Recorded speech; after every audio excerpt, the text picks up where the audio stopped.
ಮಲೆನಾಡು ಚಿಕ್ಕಮಗಳೂರಿನಲ್ಲಿ ವಾರದ ಸಂತೆಗೆ ನಿರ್ಬಂಧವನ್ನ ಹೇರಲಾಗಿದೆ. ದತ್ತಪೀಠ ಜಯಂತಿಯ ಹಿನ್ನೆಲೆ ಮಳೆ ಊರಲ್ಲಿ ಕಟ್ಟೆಚ್ಚರವನ್ನು ವಹಿಸಲಾಗಿದೆ. ಪೊಲೀಸರ ಸರ್ಪಗಾವಲು ಒಂದು ಕಡೆ, ಅಹಿತಕರ ಘಟನೆ ನಡೆಯದಂತೆ ಹೈ ಅಲರ್ಟ್. ಚಿಕ್ಕಮಗಳೂರಲ್ಲಿ ವಾರದ ಸಂತೆಗೂ ನಿರ್ಬಂಧ, ಜನ ಜಾಸ್ತಿ ಸೇರ್ತಾರೆ ಅನ್ನೋ ಕಾರಣಕ್ಕೆ ನಿರ್ಬಂಧವನ್ನ ವಿಧಿಸಲಾಗಿರುತ್ತೆ ಅಲ್ಲಿನ ಜಿಲ್ಲಾಡಳಿತ. ಅದರಲ್ಲಿ ಏನು ತಪ್ಪಿಲ್ಲ. ಇನ್ನು ಮುಂದಿನ 3 ದಿವಸಗಳು ಪ್ರವಾಸಿಗರಿಗೂ ಕೂಡ ನಿರ್ಬಂಧ. ಬಾಬಾ ಬುಡನ್ಗಿರಿ ಇರುವಂತಹ ಸ್ಥಳ ಅದು. ಅಲ್ಲಿ ಕೆಲ ವರ್ಗ ಮತ್ತು ಕೆಲ ಸಂಘಟನೆಗಳು ಮಾತ್ರ ಆಸಕ್ತಿ ತೋರಿಸಿ ಮಾಡುವಂತಹ ದತ್ತಪೀಠ ಅಥವಾ ದತ್ತಮಾಲ, ಅಹಿತಕರ ಘಟನೆ ನಡೆಯದಂತೆ ಪೊಲೀಸರು ಕೂಡ ಕಟ್ಟೆಚ್ಚರವನ್ನು ವಹಿಸಿದ್ದಾರೆ. ಯಾವುದೇ ವಿವಾದ ಆಗದಂತೆ ಪೊಲೀಸರಿಂದ ಭಾರಿ ಜಾಗ್ರತೆ. ಜಿಲ್ಲೆಯಾದ್ಯಂತ ಖಾಕಿ ಹದ್ದಿನ ಕಣ್ಣು, ಹೈ ಅಲರ್ಟ್. ಚಿಕ್ಕಮಗಳೂರಲ್ಲಿ ನಿಮಗೆ ಗೊತ್ತಿರುವಂತೆ ದಶಕಗಳ ಹಿಂದಿನಿಂದಲೂ ಕೂಡ ಇರುವಂತಹ ಏಕೈಕ ವಿವಾದ ದತ್ತಮಾಲ.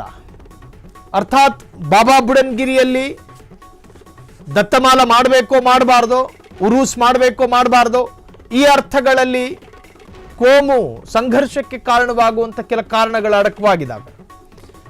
ಈ ಸಂದರ್ಭಗಳಲ್ಲಿ ಧರ್ಮದ ನಡುವೆ ದ್ವೇಷ ಹುಟ್ಟಿಕೊಂಡು ಗಲಭೆಗಳಾಗಬಾರ್ದು, ಅಹಿತಕರ ಘಟನೆಗಳಾಗಬಾರ್ದು.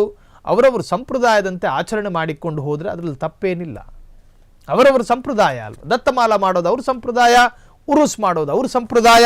ಅವರವರ ವಿಶ್ವಾಸಕ್ಕೆ ತಕ್ಕನ ಹಾಗೆ ನಮ್ಮ ಸಂವಿಧಾನದ ಆರ್ಟಿಕಲ್ 26, 15, 16, 17 ಅವರವರಿಗೆ ಒಂದೊಂದು ಹಕ್ಕುಗಳನ್ನು ಕೊಟ್ಟಿದ್ದಾವೆ. ಅವರವರ ಆಚರಣೆಗಳನ್ನು ಅವರು ಮಾಡ್ಕೋಬಹುದು, ಅದರಲ್ಲಿ ಯಾವುದೇ ತಪ್ಪಿಲ್ಲ.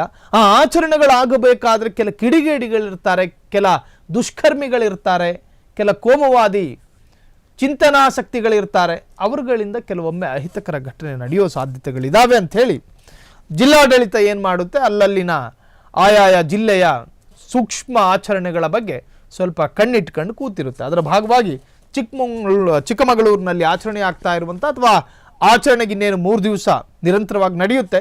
ಆ ಸಂದರ್ಭಗಳಲ್ಲಿ ಯಾವುದೇ ತರಹದ ಅಹಿತಕರ ಘಟನೆ ನಡೆಯಬಾರದು ಅನ್ನೋ ಕಾರಣಕ್ಕೋಸ್ಕರ ವಾರದ ಸಂತೆಗೂ ಕೂಡ ನಿರ್ಬಂಧ.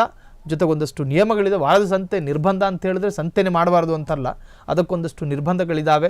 ಸಾಮೂಹಿಕವಾಗಿ ಬೇರೆ ಬೇರೆ ಜಿಲ್ಲೆಗಳಿಂದ ಜನ ಬರೋ ಸಾಧ್ಯತೆಗಳಿರ್ತವೆ. ಆ ಸಂದರ್ಭದಲ್ಲಿ ಒಂದಷ್ಟು ನಿಯಮಗಳಲ್ಲಿ ಬದಲಾವಣೆಗಳಾಗಿರ್ತವೆ. ಇಷ್ಟೇ ಜನ ಬರಬೇಕು, ಬೇಗ ಬಂದ್ ಮಾಡಬೇಕು, ತುಂಬ ಜನ ಸೇರಿ ನಿಂತ್ಕೋಬಾರ್ದು, ಬೇರೆ ಬೇರೆ ವಿಚಾರಗಳಿಗೆ ಕಾರಣ ಆಗಬಹುದು ಸಾಮೂಹಿಕ ಸಂಚಾರ. ಹಾಗಾಗಿ ಒಂದಷ್ಟು ನಿಯಮಗಳನ್ನು ಹೇರಲಾಗಿದೆ ಅನ್ನೋ ಮಾಹಿತಿ ಲಭ್ಯವಾಗಿದೆ. ಕ್ಷಣ ಕ್ಷಣದ ಸುದ್ದಿಗಳಿಗಾಗಿ ಫ್ರೀಡಂ ಟಿವಿ ಸಬ್ಸ್ಕ್ರೈಬ್ ಮಾಡಿ, ಲೈಕ್ ಮಾಡಿ ಹಾಗೂ ಫಾಲೋ ಮಾಡಿ. ಹೊಸ ಸುದ್ದಿಗಳ ನೋಟಿಫಿಕೇಶನ್ಗಾಗಿ ಬೆಲ್ ಐಕಾನ್ ಮೇಲೆ ಕ್ಲಿಕ್ ಮಾಡಿ.